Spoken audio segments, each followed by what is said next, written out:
Good morning. It's another rainy day, and once again I'm starting this video in the parking garage. This is getting to be a habit. I don't know why. I just feel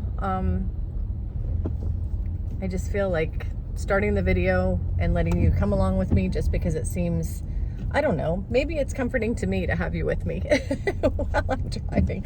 I don't know. But here I am in the parking garage once again. And before I get started, please like and subscribe. Please share my channel. Please comment whether you agree with me or not. I love having you here. I appreciate you. I'm not looking at you right now because I'm focusing. Nobody seems to be working today. There's a truck parked here. I don't see any workers. It's a Thursday, so it's not like they're off work. I'm hearing something, but I'm not seeing anything. There's equipment, but nobody blocking my path today. So this morning I wanted to share with you, I know that yesterday I had a lot to say about what went on in the office. I did a video earlier and it cut me off. I'm not going to repeat everything I said because I might still post that video. But what I do want to say, before I was cut off, what I was going to say is that it is absolutely true that our mindset, at least, somewhat, and it makes sense that this is true, that our mindset does shape the way our world looks and the way our life goes. It doesn't 100% change everything in our life. Mindset doesn't magically make everything different, but it makes our perception different. And I think that is probably, whenever people talk about manifesting things, visualizing things, they talk about visualizing the life that they want, and then they get that life. And I think it's because when our attitudes and our outlook is to focus on something, I think my son really is the one who said this, and I think he's onto something, because I think what we do is we subconsciously create actions and activities that lead us toward that. I think that when we expect people to be kind, we behave in a positive, kind way, and we bring on kindness toward us. Now, that's not to say that people who are mean and grumpy never have kindness in their life. That is not true. People who are mean and grumpy sometimes have a wonderful life. People who are really super kind sometimes have really crappy things happen to them. That's why I think there's a whole book written called Why Do Bad Things Happen to Good People? But those things in life that happen to us, despite our attitude, again, I believe those things are experiences that we encounter that give us an opportunity to grow. And yesterday was a wonderful day at work. I learned, and this is what I find is key in the videos that I'm doing, and is key in what I want to do with these videos. It's what I want my channel to be, is just demonstrating and participating with you in the learning and growing and shaping of life, and how we can learn and grow from our world that we live in and the experience we live in now, to become, I don't want to use the word better. Let's use the word different. To become different in a positive way, to become stronger, to become wiser. We learn things that as we get older, when you get older, you get wiser, because you learn from they call it the school of hard knocks. If you've ever been to the school of hard knocks, you've learned and you've grown. Some people shrink and just wither up when they get hard knocks. Some people buckle under and they don't participate and they just check out,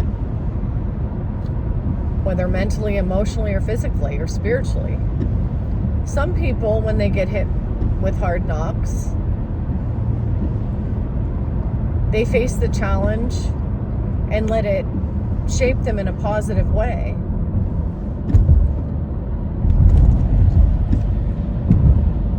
And I think that that's the key of life. I really think that that is the whole point of life,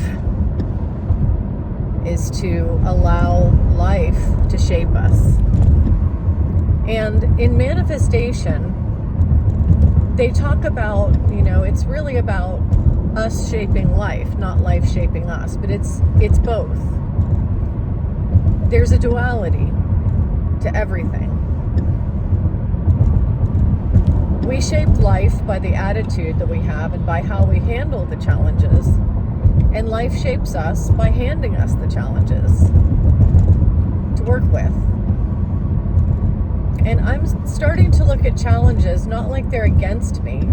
The Bible says that God is for you, not against you. The Bible says that all things are possible for those who love Him and are called according to His purpose. The Bible says that all good things will be given to those who ask. Ask and you shall receive. Knock and the door will be open. And all of those biblical teachings lead us to believe that this experience is helping us.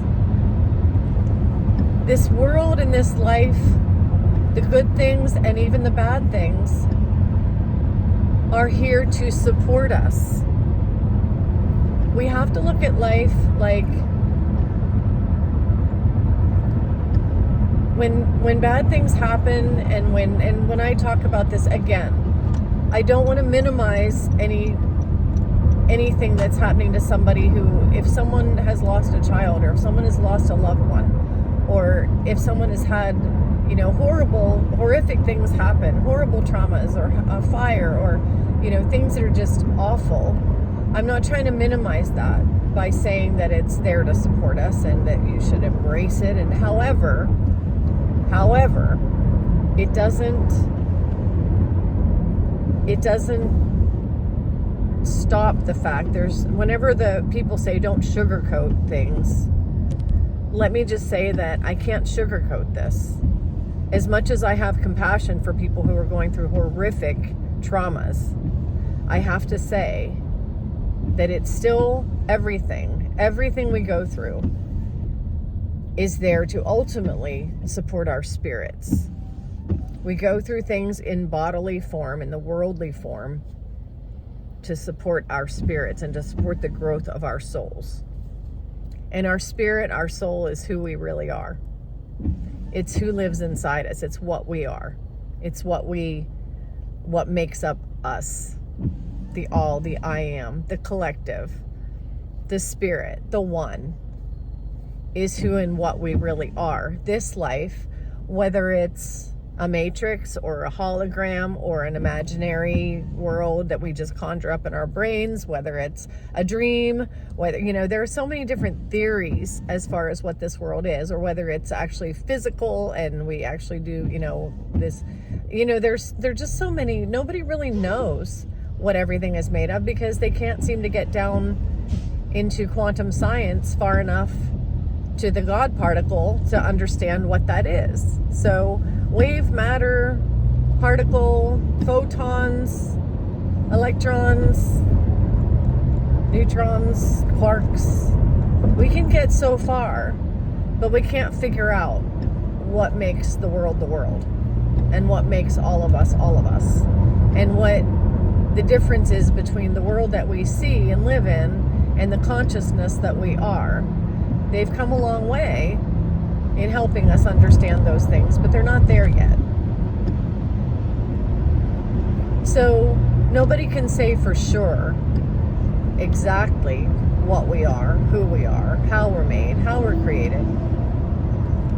But we go by ancient philosophies, and we go by ancient writings, and we go by biblical truths, and we go by, Hindi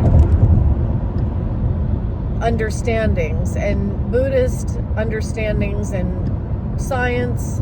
We put all those things together to try to figure it out. And that's part of the challenge of life, is us, us spirits are here trying to figure out what we are. And they say that we are God experiencing himself. Well, some people say himself, some people say herself, some people say itself. So there's a certain feeling of disrespect to call God it. However, I don't think that God really has a gender. I think that when we say he, we're talking about a masculine. And when we say she, we're talking about a feminine. And when we say it, or they, or them, or all, people get all up in a tizzy about the pronouns. But the fact of the matter is, there are so many, there's a variety. There's everything in between. There are men, there are women, there are people who have, all different kinds of senses and feelings and bodies. And, people like to say God doesn't make mistakes. Well, this world is one big mistake if you look at it. If you really look at it, there's so many mistakes. There's so many things that are wrong. There's so many things that aren't. Look at people born with horrible defects, with like an arm growing where it's not supposed to be, or conjoined twins. Or when I say horrible defects, I don't mean the people are horrible. I just mean that they're challenging defects. People are born with two heads, and people are born without a heart. People are born with half a brain. People are born with, please don't comment on that. Don't get political on me when I said half a brain. Try not to. Sorry. This world has mistakes in it. We were designed when in the Garden of Eden, the Bible says we were designed to have everything perfect. That's our soul. That's our spirit. On a spiritual level, we are perfect creatures in a perfect life with perfect everything, and everything's perfect. And, you don't really learn and grow when everything's perfect, when everything's just given to you. And you have your food already given to you, and you have your shelter, and you have everything you need, and you need nothing. You just, you don't really grow. There's not really a reason to grow. There's not a reason to change. There's not a reason to be anything different than what you are. You just have it all. You have everything. That's why a lot of wealthy people are really mentally and emotionally unstable. Because when you're wealthy enough to where you can have anything you want at the snap of a finger, where's the challenge in life? Where do you go from there? What do you do from there? I have to say, I don't know anything about her personally at all, so I'm not going to endorse her as a human being. But from what I see in magazines and in, online, of Angelina Jolie, and there are a lot of other Hollywood stars who are very wealthy that take their money and do things with it. Angelina Jolie goes to Cambodia and goes to places and tries to solve world hunger. Lady Gaga is another one. She started the Born This Way Foundation. She's trying to use her wealth, her money, her fame, her brand, her power to help other people. There are a lot of Hollywood stars who find comfort in their own lives in using their wealth to be philanthropists and to help other people. And those are the people who stay, I believe more stable, more grounded, more mentally grounded and emotionally stable, because they have found a way to connect and to, offer up what they have and share it with others. And in doing that, I'm sure that when Angelina Jolie goes to Cambodia, I'm sure there are challenges. I mean, even though she has money, it's not like there's never a rainstorm. It's not like there's like nothing ever gets flooded out. It's not like she doesn't see children who are hurting and it, you know, breaks her heart. And it's not like there's ever a time when somebody needs to be adopted and it doesn't happen. You know, things happen that are not positive things, I'm sure, in her world. All the money in the world can't stop that. And so she is throwing herself into a place where she can experience the world. Even though she has it all, she's not sitting in her own mansion, you know, watching TV and having parties and, you know, just living her life for herself. She's getting out there and experiencing the world. So, anyway, thoughts, those are my thoughts this morning. And all of that because I made a mistake. All of that because I don't like making mistakes, and I did make a mistake, and I had to examine my reaction to making a mistake. That's all it took. I have had things happen in my life. Don't get me wrong. I have had things happen that were, you know, worse than making a mistake. And in my prior videos, way back, if you go all the way back to when I first started this channel, I talk about some of the things that I had gone through.